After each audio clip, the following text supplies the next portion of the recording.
Halo Sobat Investor, kembali lagi berjumpa di program di editorial yang akan membahas tajuk utama pemberitaan yang tersaji di idxchannel.com dan IDX Channel TV bersama saya, M. Faizal, redaktur pelaksana idxchannel.com.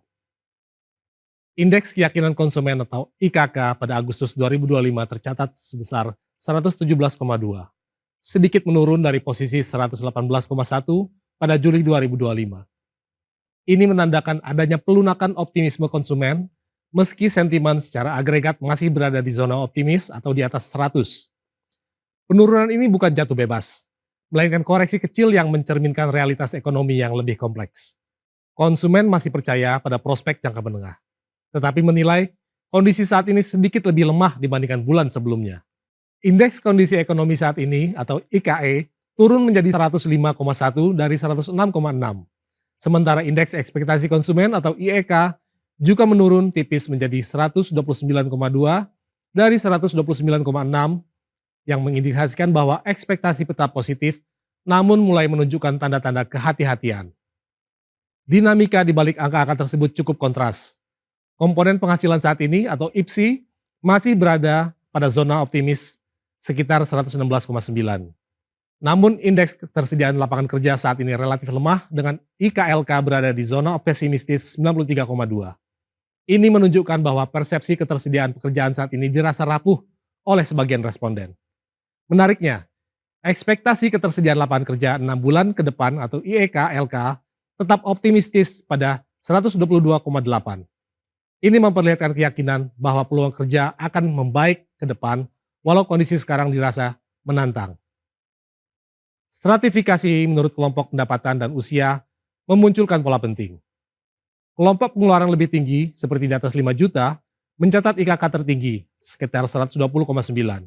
Sementara kelompok berpendapatan rendah menunjukkan penurunan optimisme yang lebih tajam. Kelompok usia muda atau 20 hingga 30 tahun masih relatif optimistis, namun sebagian kelompok usia lain memperlihatkan penurunan keyakinan. Dari sisi spasial, beberapa kota seperti Bandar Lampung, Medan, dan Bandung justru mencatat peningkatan ekspektasi. Sedangkan Banjarmasin, Pontianak, Denpasar, dan Manado mengalami penurunan paling besar. Tanda bahwa perbedaan kondisi lokal masih kuat memengaruhi sentimen. Indikator perilaku konsumsi juga memberikan sinyal hati-hati. Rata-rata proporsi pendapatan yang digunakan untuk konsumen turun menjadi 74,8 dari 75,4 pada bulan sebelumnya. Sementara porsi pendapatan untuk pembayaran cicilan meningkat menjadi 11,4% dari 10,9%.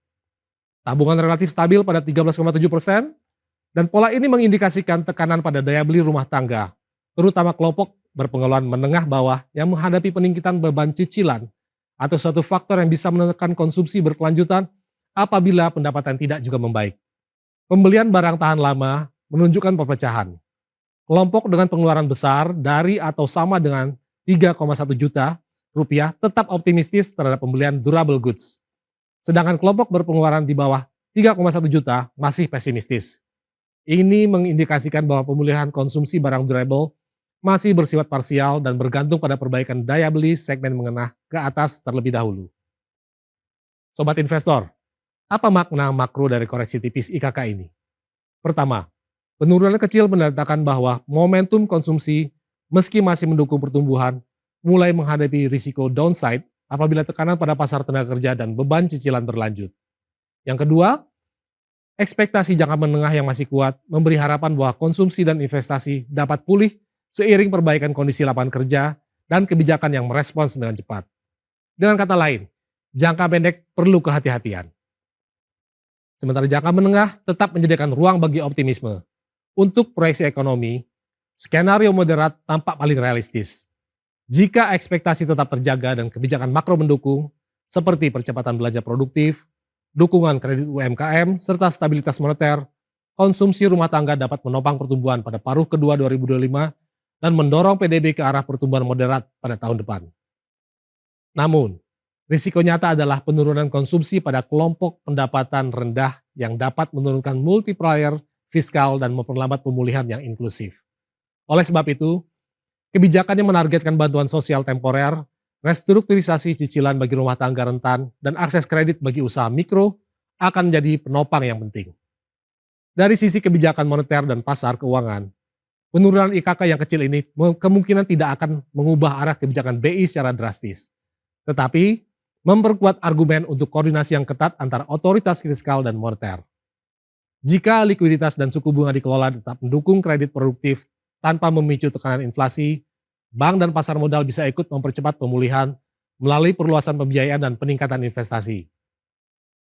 Bagi pelaku usaha dan investor, sinyalnya jelas. Permintaan masih ada, tetapi selektif. Sektor konsumsi dasar, retail modern, telekomunikasi, dan layanan digital berpeluang tetap relatif dan tangguh. Industri yang sensitif terhadap kuantitas belanja rumah tangga menengah bawah perlu waspada. Di pasar modal, koreksi IKK kecil mungkin akan ditermakan menjadi volatilitas singkat pada saham-saham consumer atau cycles. Tetapi sentimen jangka menengah dapat pulih jika data penghasilan dan lapangan kerja menunjukkan perbaikan. Kesimpulannya, turunnya IKK pada Agustus 2005 dan dari Juli merupakan peringatan bahwa pemulihan masih rapuh dan tidak merata. Optimisme jangka menengah yang masih kuat adalah modal yang berharga. Namun pemerintah dan otoritas moneter harus bergerak untuk mengatasi tekanan di pasar tenaga kerja, menurunkan beban cicilan rumah tangga rentan, serta memastikan pasokan dan harga pangan yang stabil. Jika langkah-langkah itu diambil, koreksi kecil di Agustus bisa berubah menjadi fondasi pemulihan yang lebih kokoh. Sebaliknya, kelengahan bisa membuat momentum yang rapuh itu memudar. Demikian program di editorial kali ini. Saya M. Faizal pamit undur diri. Pantau terus berita ekonomi, bisnis, dan pasar modal hanya di IDX Channel TV, idxchannel.com, dan media sosial IDX Channel. Sampai jumpa.